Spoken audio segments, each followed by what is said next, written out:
दोस्तों कहते हैं कि डर इंसान को वहीं रोक देता है जहां उसकी जिंदगी बदलने वाली होती है। लेकिन गौतम बुद्ध के समय में एक ऐसा रहस्यमय अनुभव हुआ था जिसने साबित कर दिया कि हमारा सबसे बड़ा दुश्मन बाहर नहीं, हमारे भीतर छुपा होता है। आज आप उस अद्भुत घटना को जानने वाले हैं जिसने एक साधारण भिक्षु को उसकी ही परछाई से सामना करवाया, और जो उसने देखा वह किसी को भी अंदर तक हिला सकता है।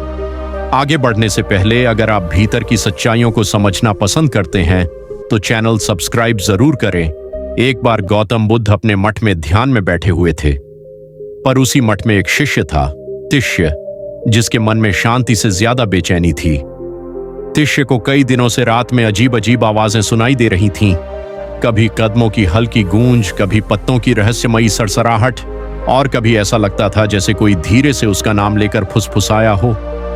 मठ के बाकी लोग इन आवाजों से अनजान थे, लेकिन तिष्य का मन जैसे इन ध्वनियों की ओर खींचता चला जाता था। उसे लगता था कोई उसके पीछे है, कोई अदृश्य, कोई अज्ञात। एक शाम जब सब ध्यान कक्ष से बाहर निकले, उसने देखा कि गौतम बुद्ध उसे शांत निगाहों से देख रहे हैं।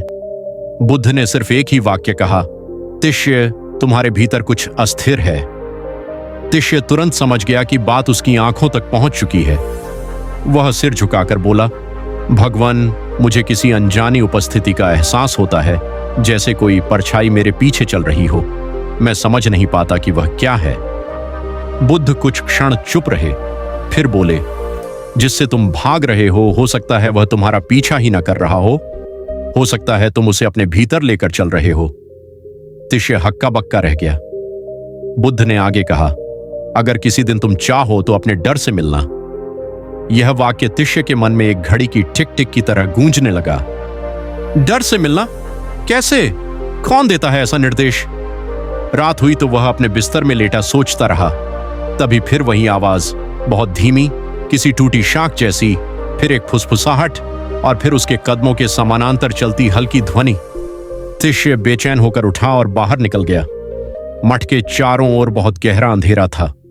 दूर कहीं उल्लू की आवाज आई, फिर अचानक सब शांत, इतना शांत कि तिष्य को अपनी ही सांस भारी लगने लगी।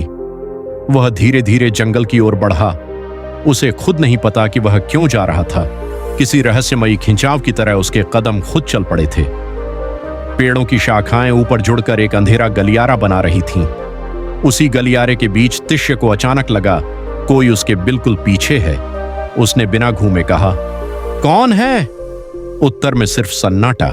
वह घबराकर कुछ कदम तेज चला। आवाज फिर आई, इस बार स्पष्ट, जैसे किसी ने उसके ही कदमों की नकल की हो। तिष्य रुक गया। आवाज भी रुक गई। उसकी रीढ़ में एक ठंडी लहर दौड़ गई।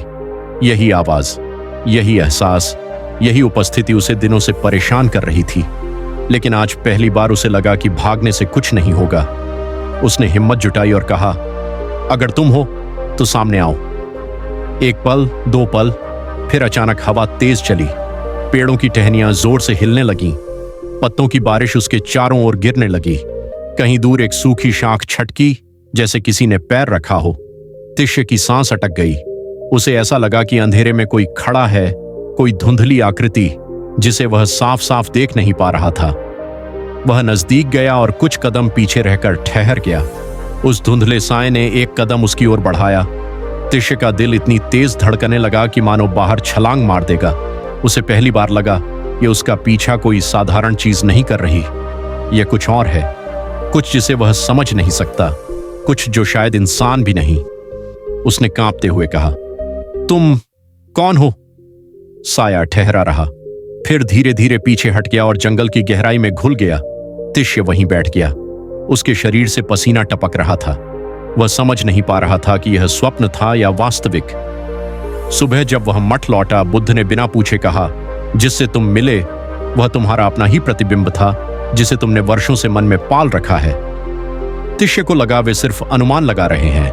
उसने कहा, भगवान, वह एक साया था, कोई परछाई। वह हिला। उसने कदम बढ़ाया। वह मेरी कल्पना नहीं थी। बुद्ध शांत रहे। कभी कभी मन इतना शक्तिशाली होता है कि वह वही दिखाता है जिससे हम सबसे अधिक डरते हैं। तुमने उसे सच मान लिया, इसलिए वह सच बन गया। तिष्य के भीतर और उलझन पैदा हो गई। लेकिन वह मेरे जैसा क्यों लगा? उसने पूछा। बुद्ध ने उत्तर दिया, क्योंकि तुम उसी से भाग रहे थे, अपने ही मन के उस हिस्से से जिसे तुमने कभी स्वीकार नहीं किया।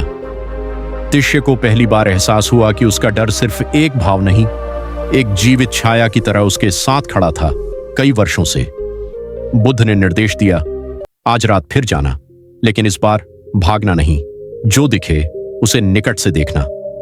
तिष्य ने पूरे दिन यही सोचा, कौन सा डर ऐसा हो सकता है जो आकृति बन जाए।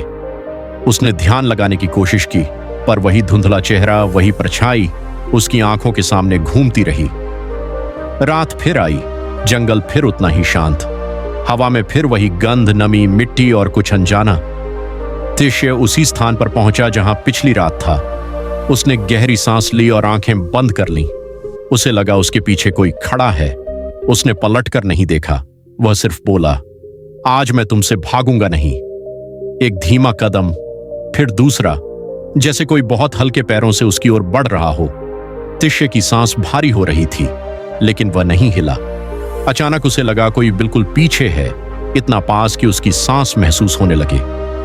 तिष्य ने धीरे धीरे मुड़कर देखा और स्तब्ध रह गया। वहां कोई राक्षस नहीं था, कोई भूत नहीं, कोई अजनबी नहीं। वहां वही खड़ा था, तिष्य का प्रतिबिंब। उसी जैसा चेहरा, लेकिन भय से विकृत। उसी जैसे कदम, लेकिन कंपन से भरे हुए। उसी जैसे आंखें, लेकिन डर से धुंधली। वह तिष्य का ही एक रूप था, लेकिन वह रूप जिसे उसने अपनी सारी जिंदगी दबाकर रखा था। तिष्य डर से कांप उठा।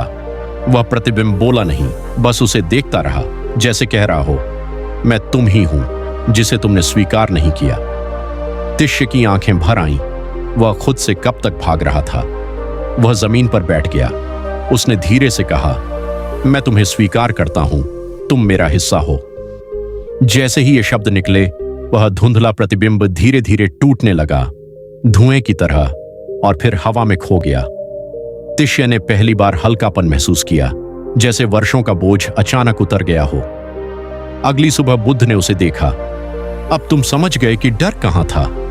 तिष्य ने सिर झुकाकर कहा, भगवान, वह बाहर नहीं था, वह तो मैं ही था, मेरा ही एक हिस्सा। बुद्ध मुस्कुराए, जैसे ही तुमने उसे स्वीकार किया, वह समाप्त हो गया। याद रखो, जिस साय को हम पहचान लेते हैं, वह हमें डराना बंद कर देता है। तिष्य के भीतर उस दिन एक नई रोशनी जली। वह जान गया, डर कोई बाहरी अस्तित्व नहीं, वह एक अस्वीकार किया हुआ स्वयं है। और जब स्वयं को स्वीकार कर लिया जाए, तो छायाएं मिट जाती हैं और मन मुक्त हो जाता है। ऐसी कहानी सुनने के लिए हमारे चैनल को सब्सक्राइब जरूर करें और कमेंट करके बताएं कि आपको कहानी कैसी लगी।